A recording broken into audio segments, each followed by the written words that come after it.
하나님을 믿어 행복합니다. 할렐루야. 네, 이 노래 제가 좋아하는 야구팀 응원가 중 하나입니다. 한 주간 말씀대로 우리 성도님들 잘 살아내셨나요? 행복한 삶을 사셨나요? 오늘 나눌 말씀은 바로 이 행복에 대한 내용을 나눌 것입니다. 성경이 말하는 행복, 또 행복한 사람이 무엇인가 궁금하시죠? 아닌가요? 우리 한번 같이 말씀 속으로 들어가 보겠습니다. 출발! 우리 말씀 시편 1편 같이 읽어보도록 하겠습니다. 시작! 복 있는 사람은 악인들의 꾀를 따르지 아니하며 죄인들의 길에 서지 아니하며 오만한 자들의 자리에 앉지 아니하고 오직 여호와의 율법을 즐거워하여 그의 율법을 주야로 묵상하는도다. 그는 시냇가에 심은 나무가 철을 따라 열매를 맺으며 그 잎사귀가 마르지 아니함 같으니 그가 하는 모든 일이 다 형통하리로다. 악인들은 그렇지 아니하며 오직 바람에 나는 겨와 같도다. 그러므로 악인들은 심판을 견디지 못하며 죄인들이 의인들의 모임에 들지 못하리로다. 무릇 의인들의 길은 여호와께서 인정하시나 악인들의 길은 망하리로다. 아멘. 5월부터 시편 묵상이 시작되었습니다. 아마도 매일 성경 묵상집을 챙겨가신 분들은 벌써 시편 1편 묵상 이미 하셨겠죠. 시편은 말 그대로 시들을 모아둔 것들입니다. 장르가 운문, 또 시로 된 성경의 한 부분입니다. 시가서 중 두 번째 책이죠. 시편에는 대표적으로 다윗의 시들도 있고 또 우리가 잘 알고 외우고 있는 시편 23편, 여호와는 나의 목자시니, 여러분 잘 알고 있는 말씀이시죠.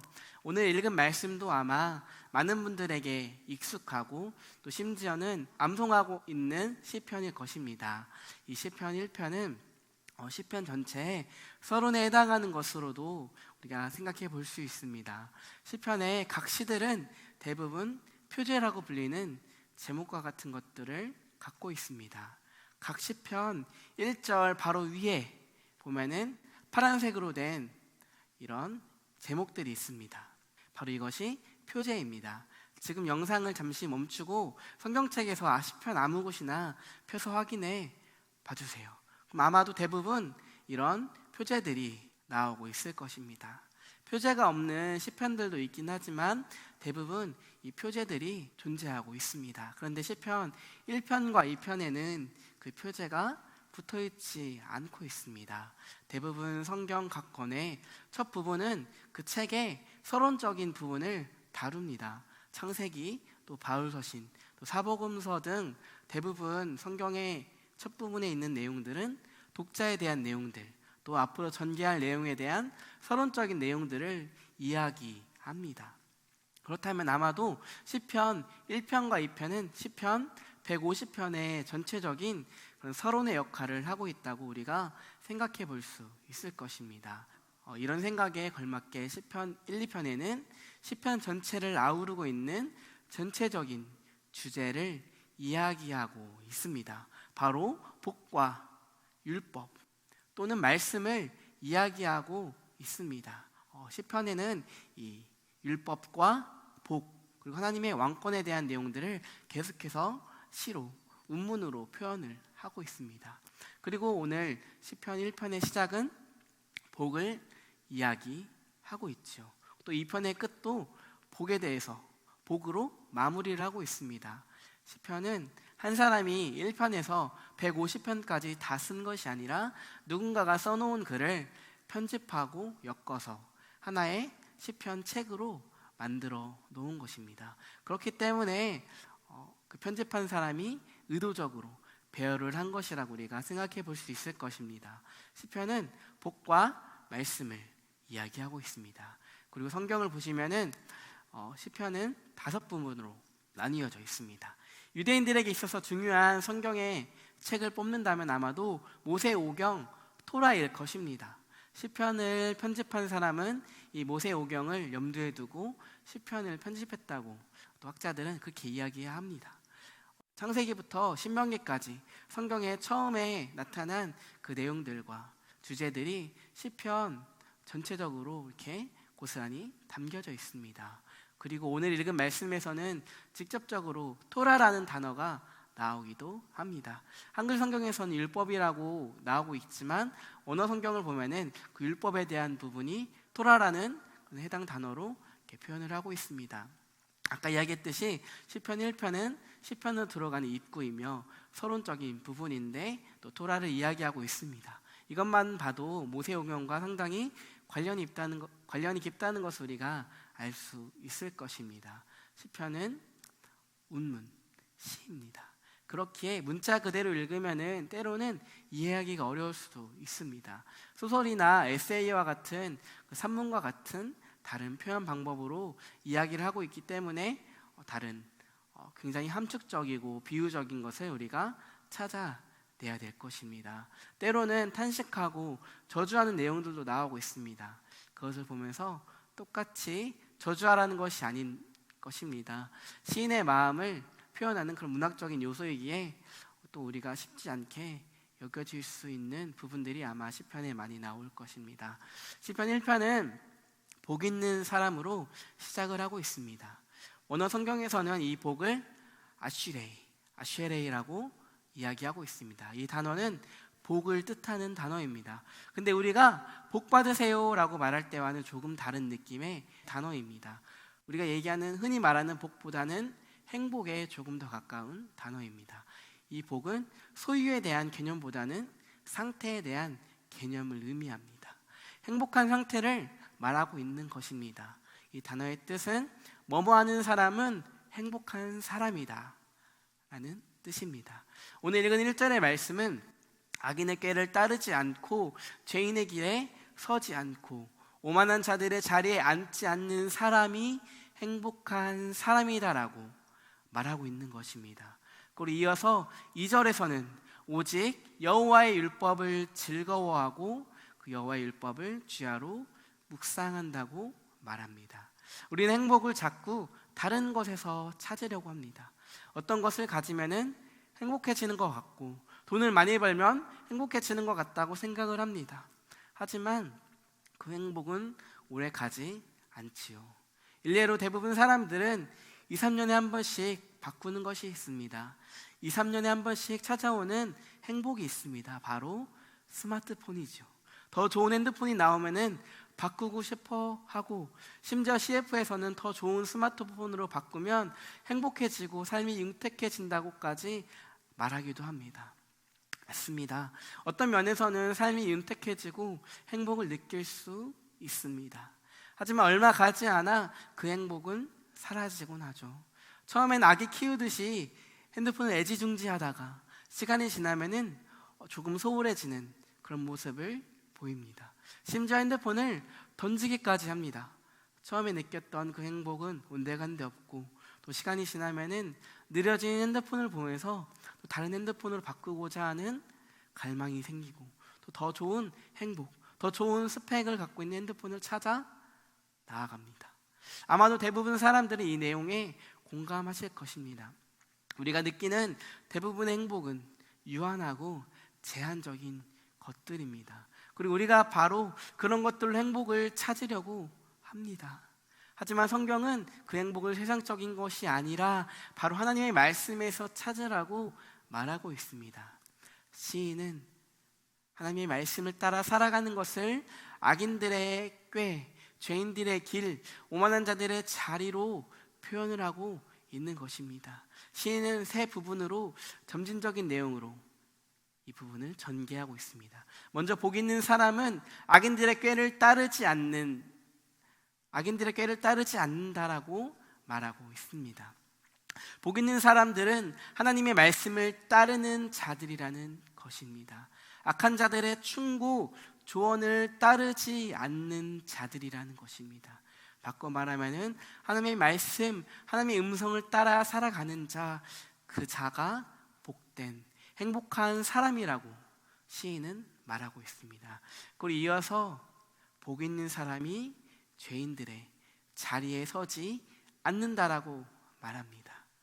확실한 출처를 알지 못하지만 아마도 종교개혁가 마틴 루터가 말했다고 알려진 유명한 말이 있습니다. 새들이 머리 위로 지나가는 것을 막을 수는 없어도 머리 위에 둥지를 틀지 못하게는 할 수 있다라는 내용이 있습니다.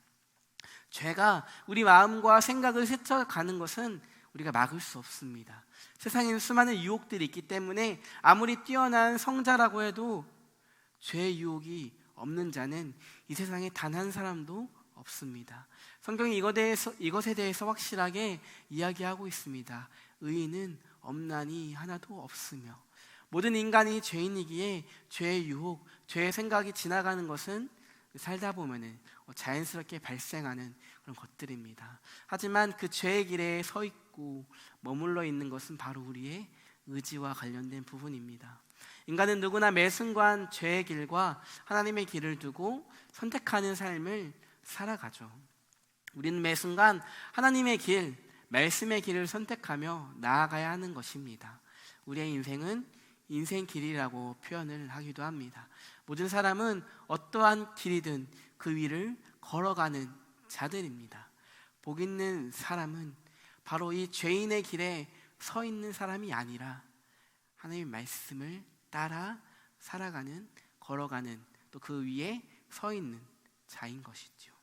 이어서 나오는 세 번째 부분은 오만한 자들의 자리에 앉지 않는다고 말합니다. 두 번째 이야기했던 죄인의 길에서 더 나아가서 오만한 자들, 자신들은 죄인이라고 생각하지 않는 그런 오만한 자들, 자칭 의인이라고 얘기하는 그렇게 생각하는 사람들, 또 하나님 없이도 살 수 있다고 당당하게 이야기하고 있는 그런 오만한 자들의 자리에 앉지 않는 것, 바로 그 사람이 복 있는 사람이라고, 행복한 사람이라고 이야기를 하고 있습니다. 우리가 길에 서 있을 때는 방향을 언제든지 바꿀 수 있습니다. 그리고 언제든지 떠날 수 있는 그런 상황입니다. 하지만 어느 장소에 앉는다는 것은 그곳에 머무르겠다는 의지를 담고 있는 행동인 것입니다. 오만한 자의 자리에 앉는다는 것은 그들과 함께 하겠다는 것입니다. 그들과 같은 마음을 품겠다는 의미로도 우리가 받아들일 수 있을 것입니다. 1절에서는 이 세 가지를 이야기하며 복 있는 사람은 이렇게 행하지 않는다고 말합니다. 1절을 이렇게 순서를 바꿔서 말할 수 있을 것입니다. 악인들의 꾀를 따르지 않고, 죄인들의 길에 서지 않고, 오만한 자의 자리에 앉지 않는 사람은 행복한 사람이다. 그리고 이어서 나온 2절에서는 복 있는 사람들이 행하는 것을 이야기하고 있습니다. 복 있는 사람은 오직 여호와의 율법을 즐거워합니다. 그리고 여호와의 율법을 주야로 밤낮 묵상하는 자들입니다. 이 구절은 묵상을 배울 때 자주 인용하는 구절입니다. 여호와의 율법을 즐거워하고 밤낮 또 날마다 묵상하는 자가 되라고 이야기를 하죠. 여기서 묵상이라는 단어는 원어로 하가라는 단어를 사용하고 있습니다. 조용한 소리로 읊조린다는 의미를 갖고 있습니다. 그리고 또 다른 의미로는 사자가 으르렁거리는 소리를 말한다고 합니다. 먹이를 잡기 위해 으르렁거리는 사자의 소리, 또 먹이를 움키고 있는 그런 사자의 소리를 의미한다고 합니다. 이사야서 31장 4절에서 사자가 자기의 먹이를 움키고 으르렁거릴 때라는 구절이 있습니다. 여기서 으르렁거릴 때에 사용된 단어가 묵상과 같은 단어를 사용하고 있습니다. 사자가 먹이를 잡을 때의 모습, 먹이를 먹는 모습을 여러분 보셨습니까? 조심히 웅크리고 으르렁거리면서 기회를 노리고 순식간에 먹이를 잡습니다. 그리고 먹이를 먹을 때도 으르렁거리면서 절대 놓지 않고 그 먹이를 뜯어 먹습니다. 그리고 사자가 먹는 먹이를 그 누구도 빼앗을 수 없죠.